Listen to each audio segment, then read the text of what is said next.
జనా టైమ్స్ మాగలం ప్రజాపక్షం విజేత కంటి వైద్యశాల డాక్టర్ వి హజరత్ కుమారి గారి సారథ్యంలో ఎన్నో వేల మందికి కంటి చూపు ప్రసాదించి రోగులకు అత్యాధునిక వైద్యాన్ని అందిస్తున్నారు.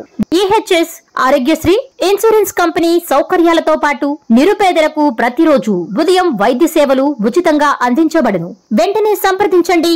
విజేత కంటి వైద్యశాల, కెనరా బ్యాంక్ పక్కన, బాబు ఐస్ క్రీమ్ ఎదురువీధి, Brindavanam, Nellore. Welcome to Jana Times. Chandrababu నాయుడిని చంపడానికే నారా లోకేష్ స్కెచ్ చేసి ప్రశాంత్ కిషోర్ని లైవ్లో దించాట. ఇది కొడాలి నాని కామెంట్స్.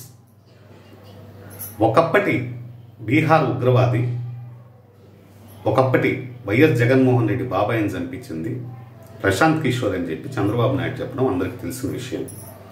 అంతేకాకుండా ఇప్పుడు వాళ్ళ నాన్నగారిని చంపడానికి నారా లోకేష్ ఏమన్నా బీహార్ తీవ్రవాదిని తీసుకొని వచ్చాడని చెప్పి కొడాలి నాని గారు ప్రశ్నించారు. కొడాలి నాని గారు ప్రెస్ మీట్ లైవ్లో చూద్దాం. నిన్న చంద్రబాబు నాయుడు పీకేతో సమావేశం అయిందని చెప్పి ప్రశాంత్ కిషోర్ వచ్చాడు. భూమి బద్దలైపోద్ది. ప్రశాంత్ కిషోర్ చంద్రబాబు కలిశారు. 3 గంటలు రూమ్లో కూర్చున్నారు ఇద్దరు. మధ్యలో లోకేష్ లోపలికి బయటికి వెళ్ళి వస్తున్నాడని చెప్పి ఏబిఎన్ రాధాకృష్ణ, ఈటీవీ, మన టీవీ5 బిఆర్ నాయుడు గారు, వీళ్ళందరూ కూడా నిన్న సాయంత్రం నుంచి వెనక్కి ముందుకి టీవీలు పగలగొట్టేశారు.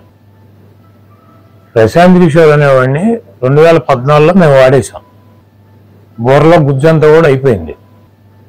చంద్రబాబు లాగా ఒట్టిపోయిన గీతలాగా ఆయన్ని తీసుకెళ్ళి మళ్ళీ ఇప్పుడు ప్రశాంత్ కిషోర్ని తీసుకెళ్ళి పెట్టుకుని వ్యూహకర్త అంటాడు.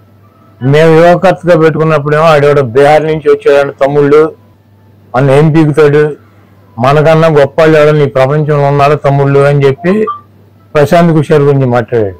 ఇదే రాధాకృష్ణ, ఇదే రామోజీరావు, ఇదే బిఆర్ నాయుడు ఏం చెప్పారు? చంద్రబాబు నాయుడు బాబాయిని చంపటానికి ప్రశాంత్ కిషోర్ ప్లాన్ చేసి ప్రజలను రెచ్చగొట్టి గెలిచాడు. కోడికత్తితో జగన్మోహన్ రెడ్డి గారు పొడిపించుకున్నాడు. వీటన్నిటికి కూడా ప్రశాంత్ కిషోరే ఉన్నాడు అన్నాడు.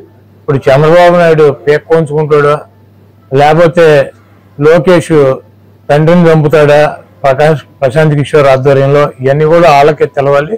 అవుట్డేటెడ్ పొలిటీషియన్ అనమాట. అయిపోయినప్పుడు 2019లో వాడేసి తీసుకొచ్చి ఇప్పుడు 2024లో వాడదాం అనుకుంటున్నాను.